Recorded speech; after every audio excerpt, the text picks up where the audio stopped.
তাহলে জামা লম্বা দেখে আর সাদা জামা দেখে পাগল হবে না।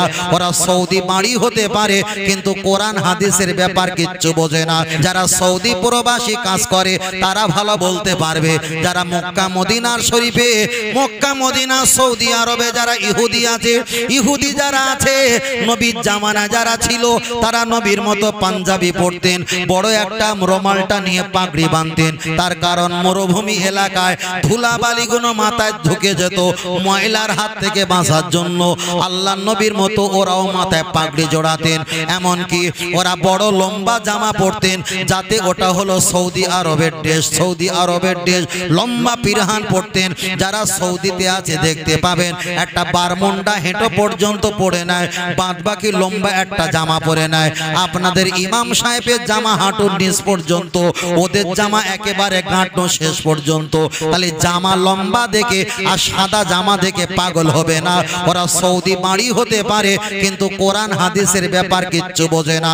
তাই যদি বুঝতো, আজ থেকে 100 কিছু বছর আগে ফুরফুরা দাদা পীর রহমাতুল্লাহ আলাইহি সৌদি আরবে 100 বছর আগে সৌদি আরবে 4.5 ঘন্টা বসিরাট আল্লামা রুহুল আমিন রহমাতুল্লাহ আলাইহি আরবিতে ওয়াজ নসিহত করেছিলেন। সেই সৌদির আলেম ওলামা, সৌদির ইমাম মুয়াজ্জিন হাফেজ কোরআন, চেয়ার নিয়ে লক্ষ লক্ষ মানুষ বসেছিল। বসিরাট রুহুল আমিন রহমাতুল্লাহ 4.5 ঘন্টা ওয়াজ নসিহত করেছিল। তারাই জড়িয়ে ধরে বললেন, সাহেব ইন্ডিয়ার মানুষের জবান তো বাংলা, কিন্তু আরবি জবানে এত সুন্দর ওয়াজ করলেন কিভাবে? দাদা পীর বলেছিলেন, বাবা আমি আবু বাক্কার, আমি মদিনা শরীফের ইউনিভার্সিটির ছাত্র, আমি আবু বাক্কার, আমার ছাত্র রুহুল আমিন। তখন আমি শিখেছি মদিনার মাদ্রাসা থেকে, আর আমার কাছ থেকে শিখেছেন আমার রুহুল আমিন বসিরা রহমাতুল্লাহ। তাহলে সৌদি আরবে দাদা হুজুর নয়, দাদা হুজুরে একটা মুরিদ যদি 4.5 ঘন্টা আজ থেকে 100 বছর আগে যদি হাজার হাজার আলেমের সামনে ওয়াজ করে যদি 1 নাম্বার ফার্স্ট ক্লাস হতে পারে, 100 বছরের পরে তারাই যদি বলে দাদা হুজুরের দলমত গুণ ওরা জান্নাতি নয়, ওরা সব কোটা বেদাত, তাহলে ভাববো আগে যারা ছিল তারাই ছিল সঠিক, নতুন করে যারা এসেছে এরাই হলো জেরেক্স করা হুজুর। ঠিক না বে ঠিক? আমরা তাদের তো কখনো খারাপ বলতে চাই না, কিন্তু তাদের উপমা দিয়ে যখন আমাদেরকে বোঝায় সৌদি আরবে এটা হয় না, মক্কা মদিনা এটা করে না। মক্কা মদিনা আমাদের দলিল না, আমাদের দলিল হলো কোরআন হাদিস।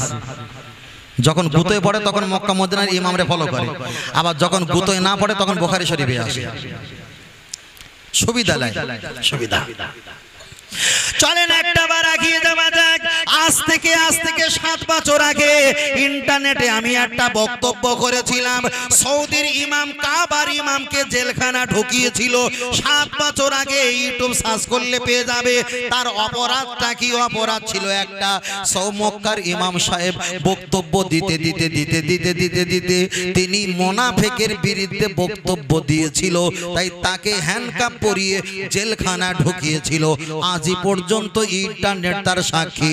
তাহলে সৌদির ইমাম যত বক্তব্য দেয় নিজের স্বাধীনতা দিতে পারে না, যত বাংলা ক্যান্সেলেট করে উর্দু, ফার্সি, গুজরাটি, মারাঠি সব কোটা ল্যাপটপ দেখে দেখে বলে, মানে সৌদির বাদশাহ যতটা ইমেল করে পাঠিয়ে দেবে ততটাই আপনাকে করতে হবে, তার অতিরঞ্জিত করতে পারবে না। আমি আপনাকে একটাই কথা বলছি, বাবা তাদের শোনার জায়গা তারা থাক, আমরা ওখানে আমরা কখনো হস্তক্ষেপ করব না। কারণ আমাদের প্রত্যেকে তেরান কেন্দ্র হলো কাবা, বাইতুল্লাহ, মদিনাতুল মুনওয়ারা। আপনি হিসাব করে দেখবেন, বাদশাহ দেখা যায় বাদশাহ আজিজ যখন ছিল তখন কাবা শরীফটা সুন্দর পরিপাটি ছিল। বাদশাহ আজিজের ইন্তেকালের পর অন্য বংশীয় ব্যক্তিরা ওই কাবা শরীফের এলাকার দায়িত্ব নিয়েছে। সৌদি আরবের বড় নেতা মাতব্বার রাজা হয়েছে, হয়ে তারা ইসলামকে শেষ করছে। তারা একটা মহিলাকে ড্রাইভিং লাইসেন্স দিয়েছে, মহিলারা হাঁটু পর্যন্ত বারমুন্ডা পড়তে পারবে, মহিলারা পার্কে যেতে পারবে, মহিলারা গাড়ি চালাতে পারবে, মহিলারা ফুটবল খেলা করতে পারবে, দেখতে পারবে। এমনকি বড় এলসিডি ইন্ডিয়ার ইংলিশ বই সৌদির বিভিন্ন জায়গায় তারা দেখা দেখে শুরু করেছে। আমি আপনাকে বলছি, কোরআন বলেছে ওয়াসসারিকাতু ফাকতাউ আইদিয়াহুমা, চুরি করলে তার হাতটা কেটে নিতে হবে, সেটা ছেলে হোক আর আর মেয়ে হোক, এই আইনটা আস্তে আস্তে মধ্যপতি করে দিচ্ছে। আল্লাহর নবীর হাদিস অনুযায়ী বলা হয়েছে মদ খাওয়া চলবে না, এখানে হারাম, কিন্তু গাড়ির সিটের তলায় মদের বোতল রেখে বাসায় খেয়ে ছাদের উপরে বোতলগুলো, কাঁচের বোতলগুলো কুচি করে দিচ্ছে যাতে করে বুঝতে না পারে। ভালো ভালো মেয়ে নিয়ে হোটেলে গিয়ে সেখানে আনন্দ ফুর্তি করে চলে আসছে। তাহলে আমরা যখন ধর্ম পালন করব, মক্কা মদিনার লম্বা সাদা জামা আমাদের কাছে দলিল নয়, আমাদের দলিল হবে কোরআন আর হাদিস, ইজমা আর কিয়াস। কেন কোরআন হাদিস মক্কা মদিনার লোক পালন করবে, ইন্ডিয়ার লোক পালন করবে, বাংলাদেশের লোক পালন করবে, পাকিস্তানের লোক পালন করবে, তাম পৃথিবীর ইমানদারেরা পালন করবে, কিন্তু মক্কা মদিনার নিয়ম পালন করলে জান্নাত পাবে না। রাসূল বলেছেন তারাকতু ফিকুম আমরাইনি, আমি তোমাদের কাছে দুটো জিনিস রেখে যাব, লান তাদিল্লু মা তামাসসাকতুম বিহিমা, বিপদ আপদ বালা মুসিবত যদি হয় তোমরা কোনো জায়গায় না ছুটে, কোনো ইমাম হুজুরের কাছে না ছুটে, দুটো জায়গা ছুটে আসবে, একটা হলো কিতাবুল্লাহ আল্লাহর কোরআন, একটা হলো সুন্নাত রাসূলি আমার নবী রেখে যাওয়া হাদিস। তবে আমরা যে কাজগুলো করি কোনটা ঠিক আর কোনটা বেঠিক এটা মানার জন্য মক্কা মদিনার ইমামের কাছে আমরা যাব না। আল্লাহর নবী দুটো জিনিস রেখে গেছে, একটা কোরআন একটা হাদিস, আমরা কোরআন আর হাদিসের কাছে হাজির হয়ে যাব। ওই জন্য আমরাই বলি সুন্নাতুল জামাআত, ওরাই নাম দিয়েছে উন্নমতবাদ, যা নবীর পক্ষে না, নবী তাদের পক্ষে নয়, কিন্তু আমরা যে মতবাদের উপরে আছি আমরা নবীর পক্ষে, হাসরের ময়দানে নবীও আমাদের পক্ষে। অসুবিধা হচ্ছে নাকি? আমি ছোট ছোট, আমি কাউকে খারাপ বলছি না, আমাদেরকে যে খারাপ বলেছো আপনার ঈমান আছে কিনা চিন্তা ভাবনা করে দেখো। আল্লাহ ও আমার সোনা মানিকেরা, চলেন একটাবার আগিয়ে যাওয়া যাক। আল্লাহর কোরআন নাজিল হয়েছে মক্কা শরীফে, কিন্তু মক্কায় যারা ইমামতি করে ওদের বাড়ি মক্কা শরীফে নয়, মদিনা শরীফে কোরআন নাজিল হয়েছে। মদিনায় যারা ইমামতি করে ওদের বাড়ি মদিনা শরীফে নয়, যারা ইমামতি করে এক একটা কান্ট্রি, এক একটা দেশের আলেম, ওখানে পরীক্ষা দিয়ে পাশ করে ইমতিহানে উত্তীর্ণ হয়ে তারা কাবা শরীফে ইমামের চান্স পেয়েছে, মদিনার মসজিদের ইমামের চান্স পেয়েছে। ওদের বাড়ি মক্কায় নয়, ওদের বাড়ি মদিনায় নয়। তাহলে মক্কা শরীফে যে কোরআনটা নাজিল হয়েছে ওকে বলা হয় সূরাতুল মাক্কি, মদিনা শরীফে যে কোরআন নাজিল হয়েছে ওকে বলা হয় সূরাতুল মাদানী।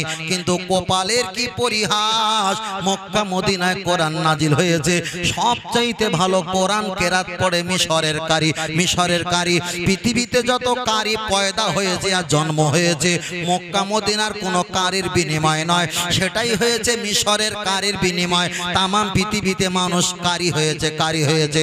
তাহলে যে এলাকায় কোরআন নাজিল হলো, যে মসজিদে নববীতে, যে মদিনা শরীফে কোরআন নাজিল হয়েছে, ওই মদিনা মক্কা শরীফের আলেমদের চাইতে মিশরের কারি ভালো কোরআন পড়তে পারে। তাহলে কি করে আপনি বললেন মক্কা মদিনার ইমামরা যাই করে আমরা তাই করব? আরে তারা কোরআন ভালো, কেরাত ভালো পড়তে পারে না, মিশরের কারি পড়ে। দ্বিতীয় নাম্বার হলো আল্লাহর কোরআনের পরে যে হাদিসের কিতাব, দেখা যায় আল্লামা মুহাম্মদ ইসমাইল বিন বুখারী রাহমাতুল্লাহ আলাইহি, যার বাড়ি হলো বোখারা শহরে, যে বুখারী শরীফ মক্কা মদিনার ইমাম পড়েছে, আমরা পড়েছি, বাংলাদেশ, ইন্ডিয়া, পাকিস্তান, তাম পৃথিবীর লক্ষ লক্ষ কোটি কোটি আলেমরা তারা ওই বুখারী শরীফ পড়েছে। যে বুখারী শরীফটা কোরআনের পরে স্থান, ওই বুখারী শরীফ যিনি তৈরি করেছে মক্কার কোনো আলেম নয়, মদিনার কোনো আলেম নয়, তিনি হলো ইমাম বুখারী রহমাতুল্লাহ। আর ইমাম বুখারী রহমাতুল্লাহর বাড়ি হলো, সেটা হলো বোখারা শহরে। তাহলে কেউ যদি বলে মক্কা মদিনা যা করবে আমরা সেটা করব, তারা তো কোরআন তো ভালো পড়তে পারলো না, তারা তো কোরআনে পরে হাদিসটা বুখারী সেটাও সংকলন করতে পারলো না। তারপরে হলো মুসলিম শরীফ, ইমাম মুসলিম রহমাতুল্লাহ সংকলন করেছে, যার বাড়ি হলো কাবুল কান্দাহারে, মক্কা মদিনায় নয়। তারপরে হলো তিরমিজি শরীফ, ইমাম তিরমিজি রহমাতুল্লাহ যিনি হাদিসটা সংকলন করেছে, যার বাড়ি হলো নিসাপুরে, মক্কা মদিনায় নয়। তাহলে কোরআন শরীফের পরে 86 হাদিস, 6টা হাদিস আমরা পড়ি।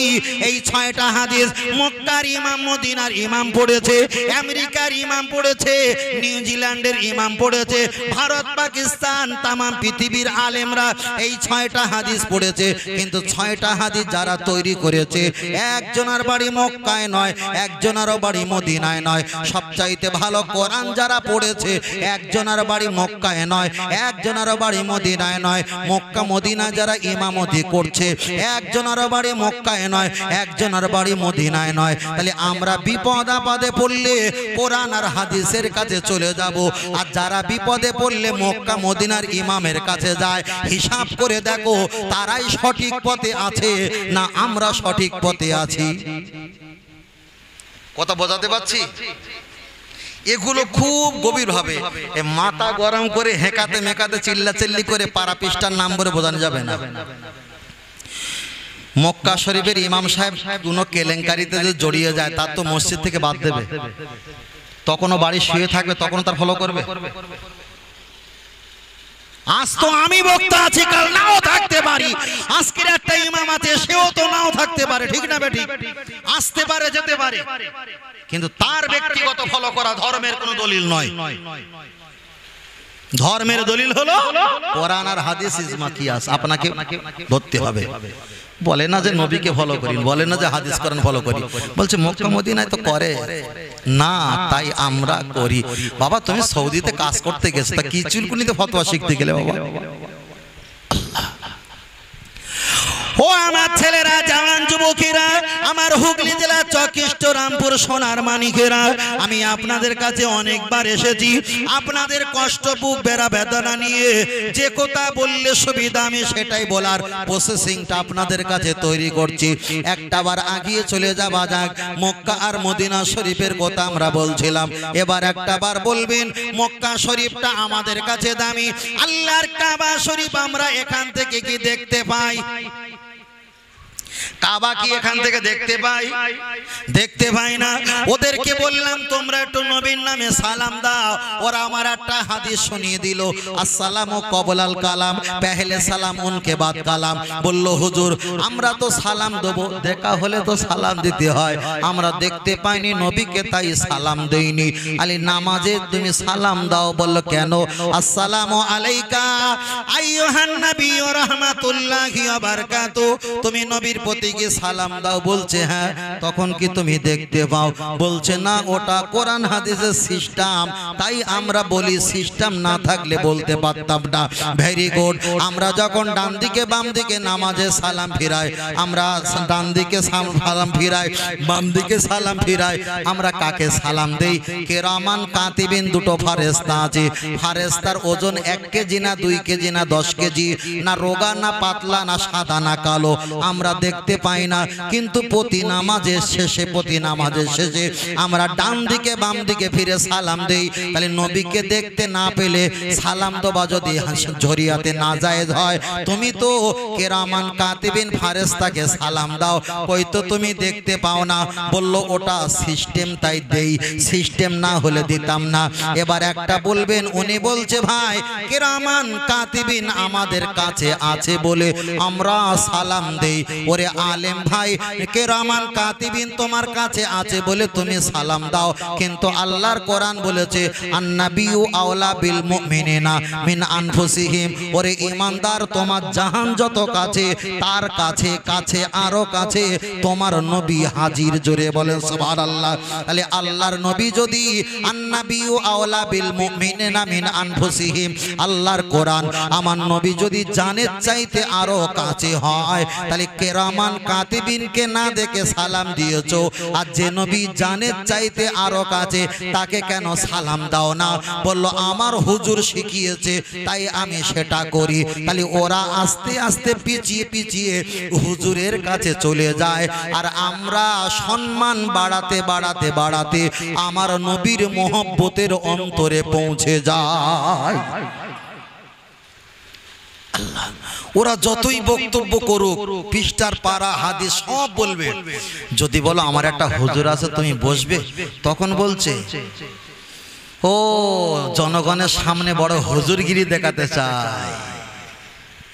এইটাই বলি, খুব কঠিন, খুব কঠিন। আমি তো বহু জায়গায় দেখেছি চিল্লা চিল্লি, এটা হাদিসে নেই, ওটা হাদিসে নেই। ওটা জানেন বাবা, হাদিস সম্পর্কে একটা হাদিসকে সত্য প্রমাণ করতে গেলে অন্তত আরো 4-5টা প্রমাণ লাগে। একটা বলে দিলে এ হাদিসটা জয়ীফ, বলে দিয়েছে জয়ীফ, তো ভক্তরা ধরে লেছে জয়ীফ, হুজুর যা বলেছে তাই। আল্লাহ আল্লাহ। বুখারী শরীফে আছে দাঁড়িয়ে প্রস্রাব ফেরা জায়েজ। তাহলে আমি গাড়ি থেকে যখন নেমেছি, নামার পরে আমি রাস্তার কোলে ইস্তেঞ্জা করব, দেখতে পেলাম পুরনো একটা টয়লেট আছে, ওখানে প্রস্রাব ইস্তেঞ্জা করব। নবী তো বলেছে দাঁড়িয়ে প্রস্রাব ফেরা জায়েজ, তাহলে কোন সময় জায়েজ কি না জায়েজ এটা আমাকে দেখতে হবে। আল্লাহ নবী বুখারী শরীফে বলেছেন দাঁড়িয়ে প্রস্রাব ফেরা জায়েজ। নবী ওই কারণে বলেছেন ময়লা জায়গায় যদি তুমি বসো, আমাদের জামাটা অনেক ঢিলা হওয়া দরকার, এটাই হলো নবী পাকের সুন্নাত। নবী বললেন জামা পোশাকগুলো একটু মাটিতে ঠেকে যেতে পারে, ওই জন্য তোমরা ময়লা জায়গায় বসে প্রস্রাব না ফিরে তোমরা দাঁড়িয়ে প্রস্রাব করতে পারো। এটা হাদিসটা বুখারীতে এসেছে। ওই জন্য কলকাতা ধর্মতলায় মনুমেন্টর ওখানে যারা টয়লেটে যায়, ওখানে দাঁড়ানোর জায়গা, বসতে গেলে হাঁটু লেগে গেলে প্রস্রাব কোনো গায়ে লেগে যায়। যদি আপনি ভিতরে বসে প্রস্রাব করেন, সামানপত্র রেখে সবকটা চুরি হয়ে যাবে। ওই জন্য নবী বললেন পরিস্থিতির কারণে দাঁড়িয়ে প্রস্রাব ফেরা জায়েজ। এটা ছিল পরিস্থিতি, কিন্তু কেউ যদি বলে দাঁড়িয়ে প্রস্রাব করা জায়েজ, হাদিসটা বুখারীতে আছে, এটা কি সবসময় জায়েজ কি না জায়েজ এটা তো ভেঙে বলা দরকার। শুধু হাদিসে আছে এটাই বলে দিল, আর ভক্তরা র‍্যাম র‍্যাম করে সেটা পালন করে নিল। আমরা বিশ্বাস করি দাঁড়িয়ে প্রস্রাব করা জায়েজ, তবে পরিস্থিতির কারণে দাঁড়িয়ে প্রস্রাব ফিরতে হয়। আমার ভাই যদি আসামে যায়, উনিও ফ্লাইটে যদি প্লেনে করে যায়, উনিও যখন গেটের বাম সাইডে টয়লেট খানা আছে, ওখানে 4-5 রকমের নরম পাতলা মোটা হালকা টিস্যু রাখা আছে, ওখানে বসে বসে করলে মার খেয়ে মরে যাবে। ওখানে দাঁড়িয়ে দাঁড়িয়ে প্রস্রাব করা লাগবে। রাসূল শিখিয়ে গেছে 1500 বছর আগে, পরিস্থিতির অনুকূলে দাঁড়িয়ে প্রস্রাব ফিরলে যাতে গোনা না হয়। তাই আমি মুহাম্মদ সাল্লাল্লাহু আলাইহি ওয়াসাল্লাম একবার দাঁড়িয়ে প্রস্রাব ফিরে তোমাদেরকে শিখিয়ে দিলাম। আল্লাহ বুঝেন না? আল্লাহ। ও আমার সোনা মানিকের, আমি আপনার কাছে বলছি চলেন আর একটা বার আগিয়ে যাওয়া যাক। আল্লাহর নবী হাদিস শরীফে জানিয়েছে, ও আমার সাহাবায়ে কেরাম জেনে রেখে দাও, আমি তোমাদের কাছে বললাম আল্লাহর নবী এক সময় দাঁড়িয়ে আছেন। আল্লাহর নবীকে বললেন হুজুর আমাদের এলাকায় একজন নামাজি আছে, সবচাইতে ভালো নামাজ পড়তে পারে। আল্লাহর নবীকে পরে বললেন ইয়া রাসূলুল্লাহ আমাদের এলাকায় একজন ইবাদতকারী আছে, সবচাইতে বেশি ইবাদত করে। আল্লাহর নবীর কাছে এই কথা বলতে বলতে সেই ব্যক্তিটা রাস্তা দিয়ে হেঁটে যাচ্ছে, এটা খুব ঠান্ডা মাথা শুনবে, তাহলে তারা কারা আমরা কারা বিষয়টা বুঝতে পারবে। আল্লাহর নবীকে বললেন হুজুর ওই সেই ব্যক্তি আসছে যার সম্পর্কে আপনার কাছে আমরা ব্যাখ্যা করছিলাম। আল্লাহর নবী বললেন তাকে একটা বার ডাক দাও। তাকে ডাক দিলেন, দয়ার নবীর কাছে এসে দাঁড়িয়ে গেলেন। আল্লাহর নবী জিজ্ঞাসা করলেন, ও বাবা তুমি বলো সবচাইতে বেশি নামাজ পড়ো, তুমি কি এরকম চিন্তা মনে মনে করো? ইয়া রাসূলুল্লাহ আমি বেশি নামাজ পড়ি, কেন মনে মনে চিন্তা করব না? আমি পড়ি তাই আমি মনে মনে করি। আমার মতো নামাজ মক্কার এলাকায় কেউ পড়তে পারে না। আল্লাহ নবী পরে বলল তুমি কি বেশি কোরআন তেলাওয়াত করো আর মনে করো আমার মতো এত কোরআন তেলাওয়াত কেউ করে না? আল্লাহ নবী সামনে বললেন হুজুর আমি মনে করি আমার এলাকায় আমার মতো আল্লাহর কোরআন তেলাওয়াত বেশি কেউ করতে পারে না। আল্লাহ নবী তখন ওই এলাকায় বসবাস করে, মক্কার এলাকায় তখন আছে। আর দয়ার নবী সামনে তিনি দাঁড়িয়ে বললেন আমার মতো এত ইবাদত কোরআন তেলাওয়াত কেউ করে না। লোকটা যখন মসজিদের দিকে চলে যায়, আল্লাহ নবী জানিয়েছে বাবা হুজুর বুখারী সব হাদিস তো বলো, এই হাদিসটা কেন ভালো না? এটা তো বুখারীতে আছে। আল্লাহ নবী বলেছেন তোমরা কি ওকে মার্ডার করতে পারবে, হত্যা করতে পারবে? আবু বকরকে পাঠিয়েছেন, আবু বকর গিয়ে দেখে অরকা ও মাররাকিন এত সুন্দর রুকু করে। আবু বকর দৌড়ে এসে বললেন, ইয়া রাসূলুল্লাহ, আপনার হুকুমটা আমি মাথায় রাখি, কিন্তু এত সুন্দর রুকুকারীকে আমি মারতে পারিনি। আল্লাহ নবী বললেন, আবু বাক্কারের পরে কে আছো বাবা? হযরত ওমর, তুমি যাও। ওমর ফারুক তরোয়ালটা নিয়ে মসজিদে নববীর ভিতরে তিনি হাজির হয়ে গেল। দেখতে পাওয়া যায় ওয়াসজুদু লিল্লাহ, হাদিস বিবরণ দিয়েছে ওয়াসজুদু লিল্লাহ, আল্লাহ নামে এত সুন্দর সেজদা করেছে। ওমরের মনে মায়া দয়া বেড়ে গেছে। ওমর নামের আল্লাহ নবীর কাছে চলে এসে বললেন, হুজুর, আপনার হুকুমটা আমি মাথায় রাখি, কিন্তু এত সুন্দর সেজদা করা ব্যক্তিকে আমি মারতে যেন আমার কষ্ট হয়। এমন করে শেষবারের মতো আলী হুজুরকে পাঠিয়েছেন। আলী হুজুর যখন তরোয়ালটা নিয়ে গেছে, ওই নামাজিটা তখন জানালা দিয়ে পালিয়েছে।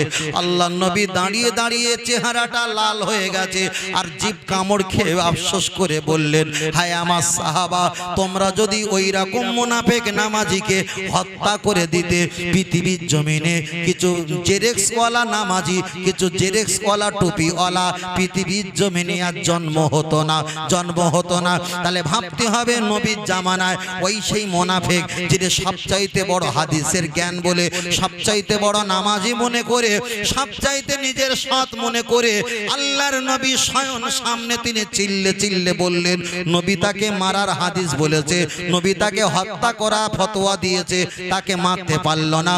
রাসূল আফসোস করে বললেন, পৃথিবীতে যত উম্মাত আমার হবে, এই ফিতনাবাজি আলেমদের হাত থেকে এরা আর রেহাই পাবে না। তাহলে আজকের যারা ফিতনাবাজ শুরু করেছে, আমাদেরকে বেদাতি বলে যারা জাহান্নামে দিতেছে, ওরা আল্লাহর বড় জান্নাত দখল করে নিতে চাইছে। তাহলে ভাবতে হবে, রাসূল যাদেরকে মারতে বলেছিল, তাদের উত্তরসূরি বংশ আজ পৃথিবীর কানায় কানায় ছড়িয়ে গেছে। ঠিক না বেটি? কই এই হাদিসটা তো বুখারী আছে, হুজুরের মুখ থেকে তো এই হাদিসটা শুনিনি। ও, এই হাদিসটা বললে গায়ে পড়বে। আরো আছে, আরো গোপন তত্ত্ব আছে, বলা যায় না। তখন বলে, হুজুর তুমি অশান্তি ছড়াচ্ছ না। আল্লাহ, ও আমার সোনা মানিকেরা, চলেন আমি আপনাকে বোঝাতে চাই। লক্ষ্য করে দেখা যায়, আমি আপনার কাছে একটাই কথা বলছি, আল্লাহ নবীর প্রশংসার কথা বলছিলাম, নবীর মর্যাদা দেবার কথা বলছিলাম, একটাবার আগিয়ে চলে যাবে।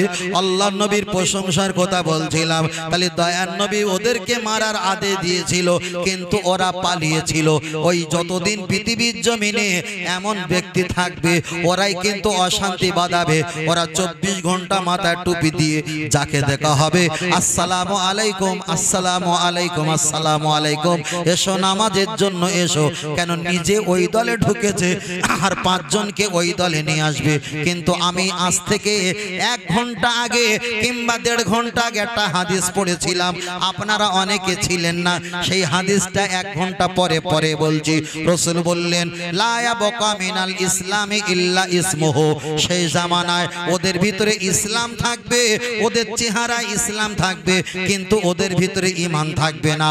আর একটা হাদিস বলেছিলাম, বালঘুম ইউসাল্লুনা, তবে ওরা নামাজ পড়বে, ওয়া সুবুনা, ওরা রোজা রাখবে, ওয়া হুদ্দুনা, তবে ওরা হজ করবে, আনা বারিউম মিনহুম ওয়া হুম বারিউনা মিন্নি, তবে হাসরের ময়দানে আমি নবী ওদের কেউ হব না, ওরা আমার কেউ হবে না, ওরা জাহান্নামী জাহান্নামী। তাহলে যে নবী সামনে বলল আমি সবচাইতে বড় নামাজি মুত্তাকি, নবী যাদের মারার আদেশ দিয়েছে, সেই ব্যক্তি জান্নাতি হতে পারে কি বিশ্বাস হয়?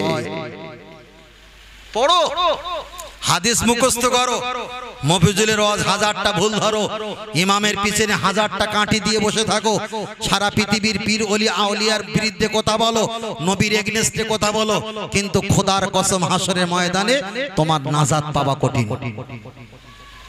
কেন?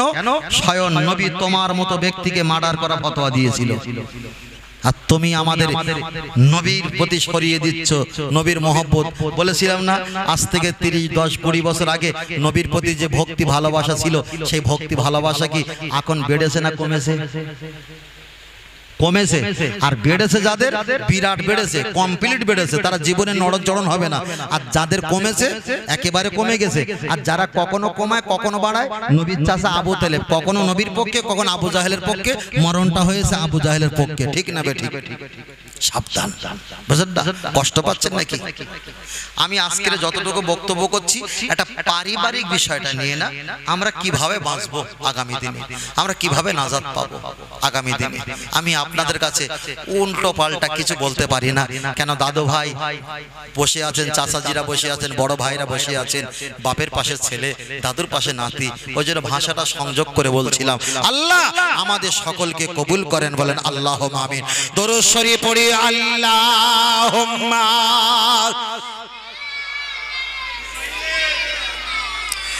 ওয়া আলা আলি সাইয়্যিদিনা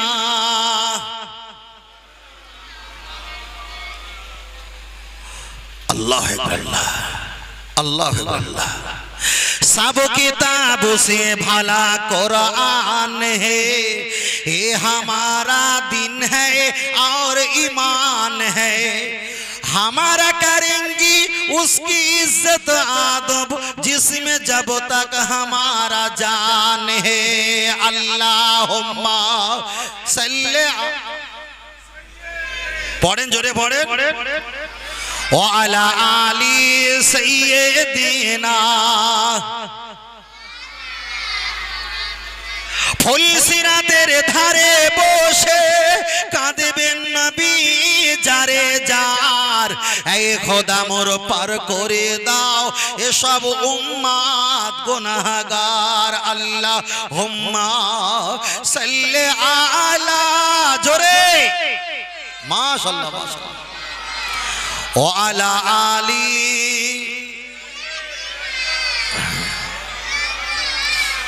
সাল্লাল্লাহু আলাইহি ওয়াসাল্লাম। প্রথম থেকে এই পর্যন্ত আমরা কোন দলে থাকবো, আমাদের নবী আমাদের কতটা মহব্বত করা দরকার, এই বিষয়টা নিয়ে অনেকটা দীর্ঘক্ষণ সম্মালনা চলে এসেছে। তারপরে বললাম আপনি দুই দলে পা দেবেন না, যেখানে থাকবেন হয় আবু বকর হন নয় আবু জাহেল হন, দুটোর ভিতরে একটা, দুটোর ভিতরে একটা। এই দু মুখ হলে কোনো জায়গা পাবে না। জাহান্নাম কঠিন, তো জাহান্নাম কঠিন না জান্নাত কঠিন? বলেন না, জাহান্নাম পাওয়া সহজ, কিন্তু জান্নাত পাওয়া সহজ না। ফের একবার বলছি, জাহান্নাম পাওয়া বিশাল সহজ, কিন্তু জান্নাত পাওয়া সহজ না, কঠিন। কিন্তু যারা জান্নাত পাওয়াটা খুবই সহজ করে দিয়েছে, তাদের কাছে জাহান্নামটা খুবই কঠিন। কিন্তু হিসাব করে দেখেছি, যারা জান্নাতের আশায় বসে আছে, কোরআন বলেছে লা তাকনাতু মির রাহমাতিল্লাহ, জান্নাতের আশা করো। আমরাও জান্নাতের আশা করি। যারা জান্নাতকে ভালোবাসতে বাসতে তেল ফুল মাখাতে মাখাতে মাখাতে মাখাতে বয়স শেষ হয়ে গেছে, কিন্তু শেষ কপালে তাদের কপালে জান্নাত নেই।